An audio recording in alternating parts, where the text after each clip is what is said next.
Assalamualaikum warahmatullahi wabarakatuh. Perkenalkan, nama saya Risma Yunabella, NIM 19353015, Prodi S1 Akuntansi. Di sini saya akan menjelaskan mengenai materi bisnis digital, yaitu lingkungan bisnis elektronik. Definisi lingkungan. Menurut Undang-Undang Nomor 23 Tahun 1997, lingkungan hidup adalah kesatuan ruang dengan semua benda, daya, keadaan, dan makhluk hidup, termasuk manusia dan perilakunya, yang mempengaruhi kelangsungan peri kehidupan dan kesejahteraan manusia serta makhluk hidup lain. Sedangkan, ruang lingkup lingkungan hidup Indonesia meliputi ruang tempat Negara Kesatuan Republik Indonesia yang berwawasan Nusantara dalam melaksanakan kedaulatan, hak berdaulat, dan yurisdiksinya. Sedangkan, definisi bisnis elektronik yaitu suatu kegiatan usaha yang bertujuan mencari keuntungan dan dilakukan melalui media elektronik, misalnya e-commerce. Mengacu pada definisi lingkungan yang pertama, yaitu manusia dan perilakunya. Yang pertama, manusia adalah makhluk hidup. Kenapa manusia disebut sebagai makhluk hidup? Karena manusia membutuhkan orang lain. Tanpa adanya orang lain, manusia tidak bisa hidup dengan sendirinya. Yang kedua, manusia harus memenuhi 3 dasar kebutuhan, yaitu sandang, pangan, dan papan.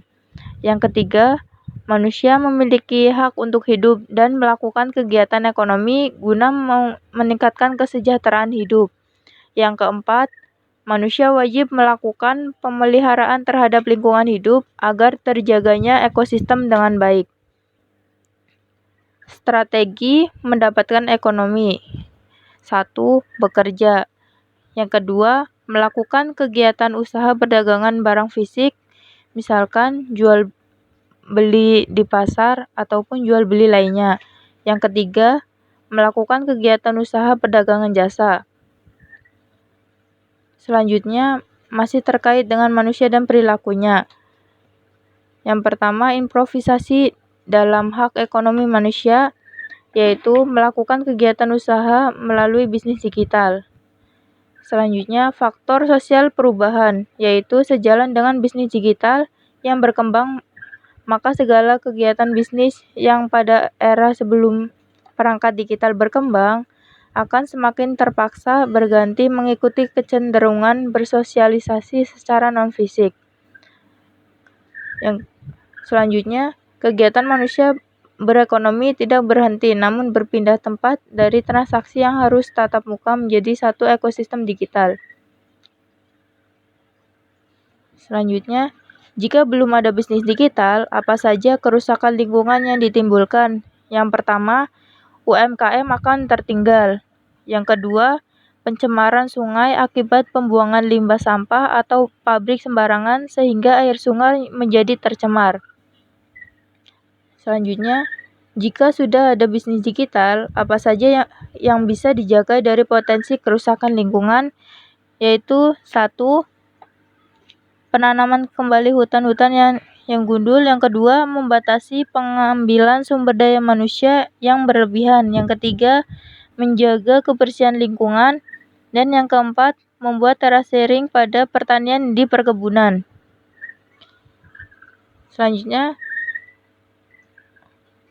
masih mengenai definisi lingkungan, yaitu yang pertama, definisi kedaulatan. Menurut Kamus Besar Bahasa Indonesia, kedaulatan adalah sebuah kekuasaan atau otoritas tertinggi.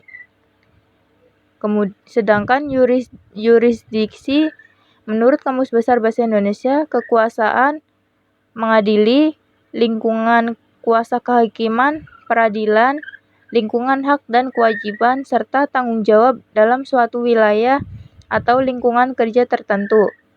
Kekuasaan hukum. Selanjutnya, manusia memiliki hak dan kewajiban hukum. Yang pertama, ada hak hukum. 1. Mendapat perlindungan keamanan dari negara atau otoritas yang bertanggung jawab atas tempat orang itu menetap. Yang kedua, hak berkehidupan layak sebagaimana hak dasar hidup manusia. Yang ketiga, hak untuk membela di hadapan hukum dan menuntut keadilan berdasarkan standar hukum yang ditetapkan. Yang kedua, ada kewajiban hukum. Kewajiban hukum terdiri dari 3, yaitu yang pertama, melakukan aturan sesuai konstitusi atau aturan tertulis yang ditetapkan. Yang kedua, menjauhkan diri atau tidak melakukan larangan yang ditetapkan. Yang ketiga, bila terkena kasus hukum, seorang manusia wajib mempertanggungjawabkan perbuatannya sesuai dengan putusan pengadilan yang ikrah. Selanjutnya ada hak bisnis digital. Yang pertama ada meraih keuntungan yang masing-masing perusahaan punya target tersendiri dan tidak diatur oleh pemerintah kecuali usaha perdagangan yang mana barang merupakan komoditas yang dikendalikan harganya oleh pemerintah. Yang kedua, melakukan promosi bisnis di dunia nyata maupun virtual. Dan yang keempat yaitu kewajiban bisnis digital. Yang pertama, melakukan pendaftaran izin usaha terdaftar di pemerintah. Yang kedua, melakukan pembayaran pajak sesuai dengan ketentuan yang berlaku. Yang ketiga, melakukan pembukuan dalam usahanya sebagai bukti kejujuran dari transaksi dan pembayaran pajak yang disetorkan kepada negara. Yang keempat, jika barang perdagangan diatur pemerintah, wajib mengikuti harga eceran tertinggi yang ditetapkan pemerintah. Selanjutnya, ada Undang-Undang Hak dan Kewajiban Bisnis Digital.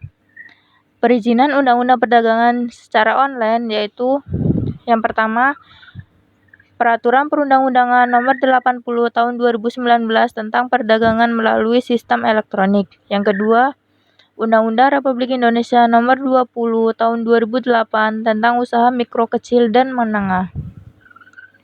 Selanjutnya, selain hukum, kebijakan politik pemerintah apa yang mempengaruhi bisnis digital, yaitu segala urusan dan tindakan atau kebijakan sesaat atau kebijakan, siasat, dan sebagainya mengenai pemerintahan negara atau terhadap negara lain atau definisi politik.